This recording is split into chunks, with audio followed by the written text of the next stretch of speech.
Stand clear of the closing doors, please.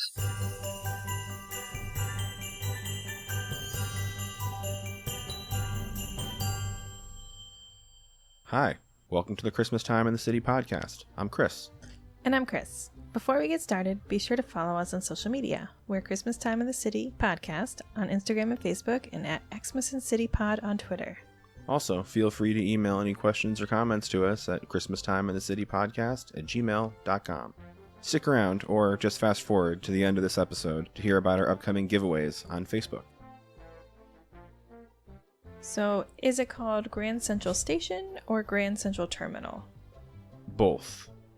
The terminal generally speaking, is a beginning of a route. Okay. And the station is just the in-between parts of the route. So, depending on if you're a local or if you're from out of town, you may probably refer to it as something different. Like if you travel within the city, you may know it more as Grand Central Station, or if you live outside in Long Island or upstate, you may know it as Grand Central Terminal because you take it like the LIRR and Metro like it's North. A destination. Yeah. When it becomes the destination, it's the station. Hey. You got it. Nailed it. Most New Yorkers don't know much about the station's fascinating history or Grand Central's hidden secrets. The first Grand Central Terminal was built in 1871 by shipping and railroad magnate Cornelius Vanderbilt. The original Grand Central soon became obsolete when steam locomotives were banned after a catastrophic train collision in 1902 that killed 17 and injured 38. Within months, plans were underway to demolish the existing station and build a new terminal for electric trains. The new Grand Central Terminal officially opened on February 2nd, 1913. More than 150,000 people turned out to celebrate the opening day.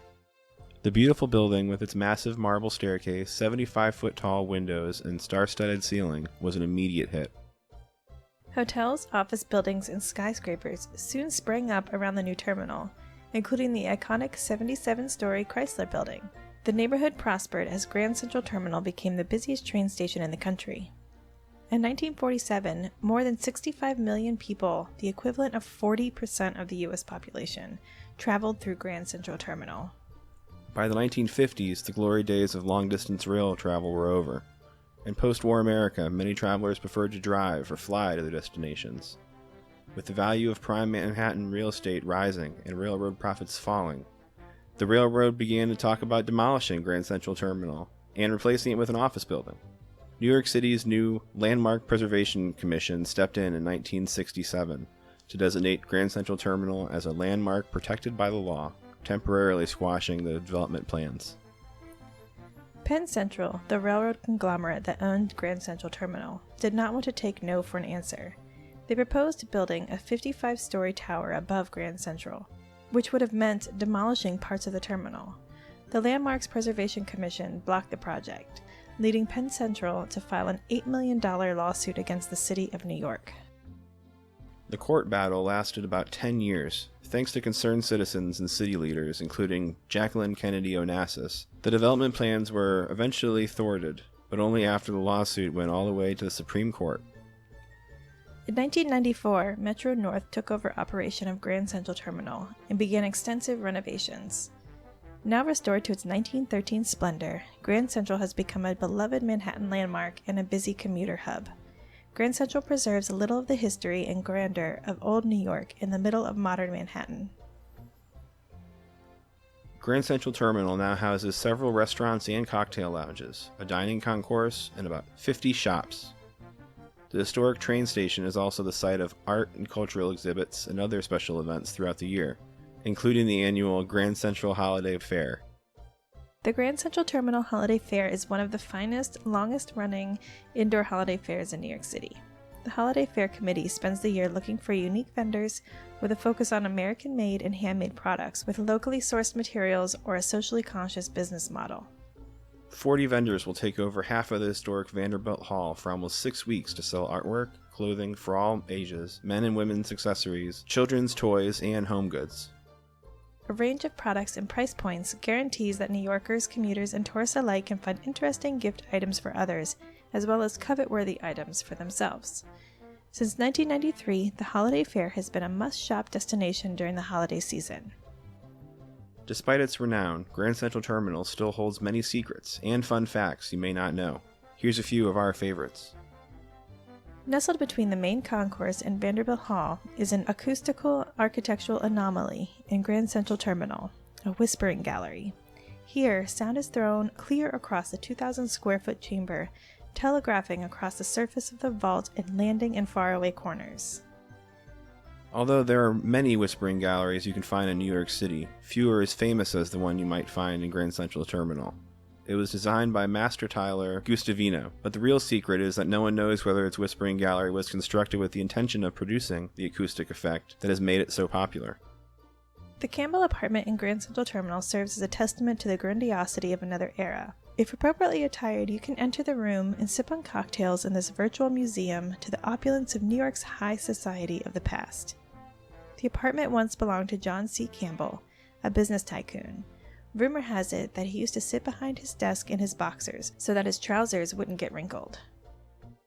The iron eagles perched at the corners of the edifice are vestiges from Grand Central Station, the L-shaped predecessor of Grand Central Terminal. They are imposing and massive, with wingspans 13 feet wide. There were at least 10 such eagles adorning the transportation hub before it was demolished to make way for the new one in 1902. Almost all of them disappeared after its destruction. 9 have been located across the state of New York. Many have been auctioned off to private estates and institutions. Some were found in backyards or as lawn ornaments. Others at train stations on what was once a New York Central line. Another was found on a bluff overlooking the Hudson River.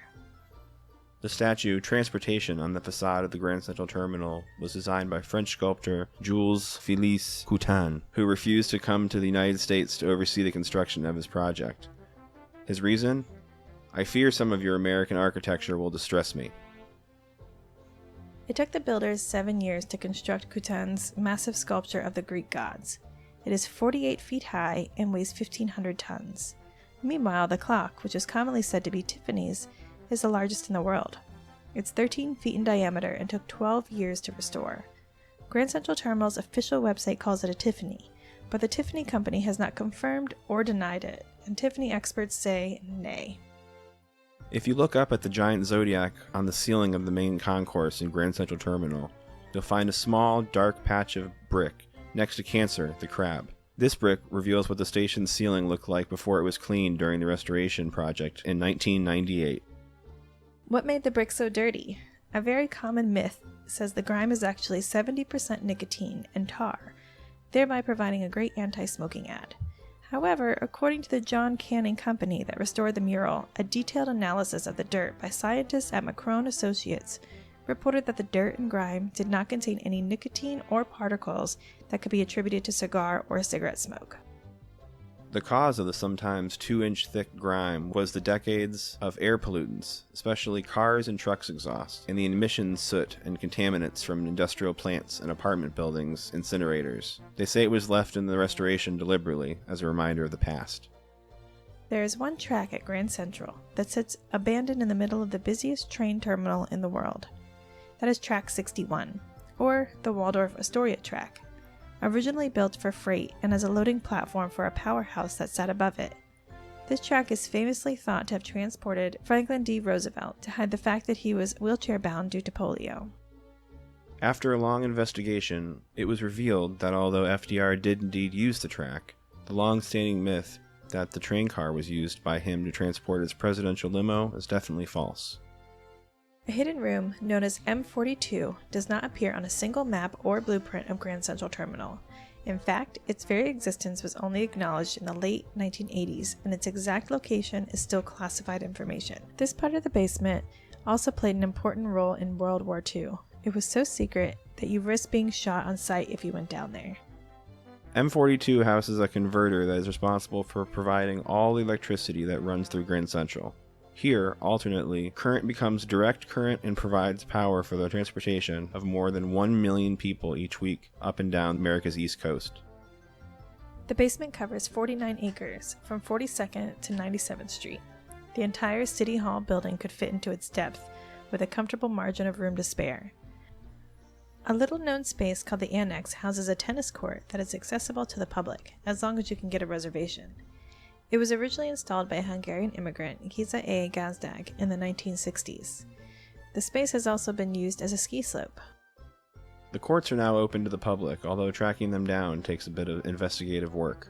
The easiest way to access the facility is to head to the Campbell apartment, where you'll find elevators in the lobby outside the bar. That'll take you directly there. Alternatively, you can also take the elevators located halfway down the ramp that lead to the Oyster Bar and track 100 to 117. The painting of the constellations on the ceiling of the massive cathedral-like main concourse is backwards. No one knows for sure how the mix-up occurred, but the Vanderbilt family claimed that it was no accident. The zodiac was intended to be viewed from a divine perspective, rather than a human one, inside his temple of transportation. We couldn't cover Grand Central without touching on our favorite part, the lower-level dining concourse. No matter what your taste budget or diet, if you crave it, you'll find it in the dining concourse. From sweet treats to burgers and steaks, and everything in between. It's a one-stop diner's paradise with 20 delicious dining options. All you have to do is make up your mind. The lower-level dining concourse may boast some big names: Shake Shack, Magnolia Bakery, Hale & Hearty Soups, but did you know that all the restaurants are local? A wide range of beer and wine is also available for sale to pair with any craving.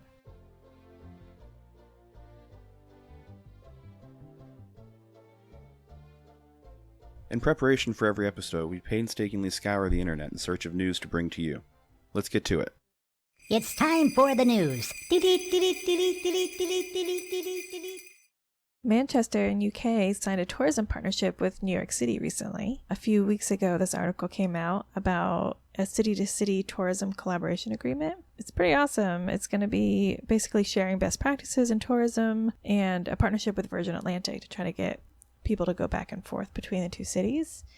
So I think that's going to be pretty interesting because we've talked about going to Manchester. So I'm really excited to see the ads on the subways. We've seen it with a few other partnerships that they've had. There were a couple of them, like Madrid, Amsterdam. I remember seeing a lot of Amsterdam ads on the subway not that long ago. So it's the same kind of idea. Cape Town, Toronto, Tokyo, Buenos Aires, and Berlin. We have tourism partnerships with these places. So Manchester's the new one. We're bringing them in. Yeah, and I'm guessing it's getting people over there, but that just means, cheap flights possibly. Cheap flights are great. Cheap flights are or great. Or just like a one-way flight over there. A one-way flight? One way. Are you We're not coming back. Maybe. I meant one non-stop flight over there. Okay. But I think that's going to be pretty interesting. So that's the first article that I saw. Cool. What else do we have? One that is pretty great. When I first read it, I thought it was funny. Then as I read the article, I was like, oh, this is actually pretty kind of beautiful. But it's a guy caused Google Maps traffic jams by carrying 99 cell phones down the street. So it was like an art piece, that he did. And he had like a wagon and he put 99 phones in it and had them all on. So basically how Google Maps works, it thinks that all these people are there. 99 cars are in one spot at once. So on Google Maps, it was, dark red saying that there was traffic. The hack also inconvenienced other drivers on Google Maps. So it rerouted them around his traffic jam, basically sometimes leaving him in his car alone on stretches of the roadway. So that's a really good idea. It's pretty crazy. But obviously there was meaning behind it, and a lot of that had to do with technology and how we interact with it. So to Weckert, who was the artist here, having a host of other apps such as Airbnb, Uber, and even jogging maps rely on Google Maps, it causes a shift in power in how we perceive both the physical and virtual world around us. That's what I was thinking. Yeah. I've gone on record as saying the same exact thing. That's your take. Yeah.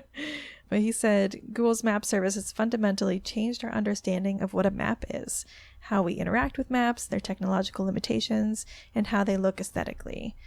So I thought that was really interesting to think about, how we use maps now, because I remember just using an old road map back when me and my mom would go on road trips, and it was cool to find like different ways to go or different roads to take, and it wasn't done for you. Granted, I love Google Maps, don't get me wrong, so I don't want them to take that away from us, but there's definitely something lost in the treasure hunt of a regular map, Unfolding a map and figuring out where you're going. Yeah, that's a skill that many people coming up now may not get, That's interesting. Yeah. But yeah, I just thought that article was cool because it starts off kind of funny, like, oh man, this guy caused a traffic jam, but it's really like a pretty deep artistic piece. So that was that article. I thought that was interesting. And then our last article, of course, has to be about the Subway. The Subway restaurant. Not the Subway restaurant, the Subway that we take to work every day. You don't bring a Subway sandwich to work with you every day? No. The Subway train. The Subway train, the MTA. Yeah. Oh, the MTA. Here we go. So, man spills ketchup on New York City subway floor to mark his territory. Yeah. So, not a bad idea. Let me tell you why. It's on the floor in front of him, and we kind don't of around condone him. doing this. No, don't spread things on the ground. People might slip, and it's gross enough. It's on the floor in front of him and alongside of him. Someone tweeted about it. I think it was like a photojournalist or something, even crazier. They tweeted about it on their way to work, and it was basically to keep people out of his space. You know what I mean? Like, out of his little bubble. Yeah, and it's pretty great because there was a woman sitting next to him that like refused to move. So I was like, that would totally be me. I like refuse to move when people try to take up more room than they really should. It's like, no. We all get to sit. Maybe she was just taking advantage of the ketchup as well. Maybe. So I think it's kind of a good idea. You know, it kind of keeps people like away from like right in front of your face. Some people stand so close to you when you're sitting down. It's just like, come on, like And back it's up usually just a groin tad. level, and nobody likes that. Nobody likes that. Get it out of here. So, anyway. So not a bad idea. You know, let's keep it clean still. Like, it's gross. That's just, one of the many things that you'll find on the subway floor. Yeah. It's not always blood. It could be ketchup. You don't always assume it's blood. It may be ketchup. It may be ketchup. All right. But yeah, that's the news. The news. Thank you. And now for my favorite intro of the show. Of course. You've got listener mail. We're back with more listener mail. We've reached out to you on social media. I think just Instagram this time. We reached out and asking for questions, and we've got a couple questions to answer. So if you want to ask a question to us, please feel free. You can get in touch with us on most social media. We are not on TikTok, so do not look for us on TikTok. No. Or email us, and we'll get to the question. Email is at the top of the show, and I'm not going to repeat it. Anyway, here we go. The first question. Greetings from the UK. I'm planning to visit New York City this Christmas, and your podcast has been invaluable in planning it all. You mentioned you're originally from Florida. Orlando and Disney have been on my bucket list forever. I've always read about how backwards it is there. Any crazy Florida stories? Love the podcast. Cheers. I don't know if I have interesting Florida stories because there's just normal life to me. So maybe you want to take that one? Do you have something? I think that you're probably overlooking a lot of things that we've probably done. That we've done or we've seen? All of those Everything? things. Most people don't have access to alligators. Oh, the alligators. I always Imagine forget forgetting about alligators like that. Yeah, we had friends who were alligator wrestlers. One was a champion alligator wrestler. Mm-hmm. So we also had a pool. So during parties, they would bring an alligator over in a duffel bag, and we put it in the pool, and we would just go swimming. And the alligator's mouth was taped. I want to make sure everyone knows that we're not that dangerous. Although it did become untaped when the alligator wrestler would wrestle the alligator during in our the party. backyard. Yeah, and then have other people like take pictures with it and stuff. Yeah, I've gotten on top of the gators before. Did you do it before with the? Yeah. You hold its mouth shut and yeah, pretty crazy. Yeah, it's pretty nuts. It's Florida, everybody. Yeah, but it was so much fun. For sure. What a crazy party. Or parties, I should say. Happened more than once for sure. Mm-hmm. Flamethrowers on the party. I don't know what else. Yeah, to talk about. just more That's just one party. More odd Florida stuff. Yeah. Florida it's very secluded from the rest of the country. Mm-hmm. So I feel a lot of crazy just like hangs out down there. Yeah, there's nowhere else for it to go.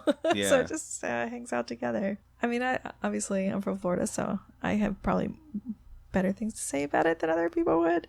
They just maybe don't seem so strange to you. Yeah, it doesn't seem as strange. There's definitely nice things about there. In the Orlando area, too, I really do like. And there's a lot more food and restaurants popping up in Orlando. Maybe not necessarily in the touristy areas, but closer to like downtown Orlando. Mm-hmm. North of that, I would just say don't go. Wow. Sorry to everyone. I have family up there. It was a very positive monologue that you were giving us, and then Sorry. it just turned. Don't go north of Orlando, though. Well, a little You'll bit see. north, but maybe, yeah. Wow. Okay. Well, there you go. Alligators and Yeah. fireworks and flamethrowers and all kinds of nonsense. Lots of fireworks. Okay, here's the next question. I've always wanted to see a taping of Saturday Night Live. Any tips?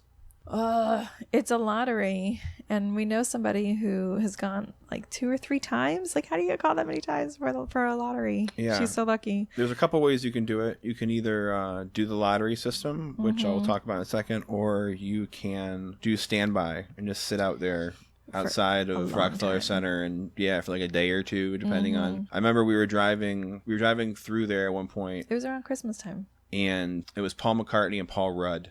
They were on the show, and this was like Friday, maybe like Friday afternoon early or something, and there were people already lined up To get the standby tickets down the block lined up. Yeah. So the way it works is for the lottery, during the month of August, you have to email a email address. So I'll tell you, it is snltickets@nbcuni.com. And be sure to leave your contact information. So if you do get tickets, then you will be able to have them mailed to you. So that's how you do it. There's 2 different ways to do it. I suppose if you know someone that works there, which is probably very unlikely, but you might be able to do that as well. But standby seems like it works out the best because the lottery, you may be getting it for a different day than you may be here. So that could be a problem as well, which is why the standby line is so long, because people put in their name for the lottery and then end up getting tickets for days they can't go to. So. Yeah. And that's it for this episode. This podcast is recorded in our apartment in the Big Apple, New York City. If you like it, do us a favor and take a minute to rate it, write a review, contact us, let us know you did, and we will send you some stickers. So subscribe now and follow us on social media so we can keep the conversation going and keep you posted about new episodes. If you haven't already, take a minute to like us on Facebook. In the next month or so, we'll be having our first merch giveaway. Yay! Yep, we've got mugs, stickers, beach towels, all kinds of unnecessary merch that we're going to be giving away.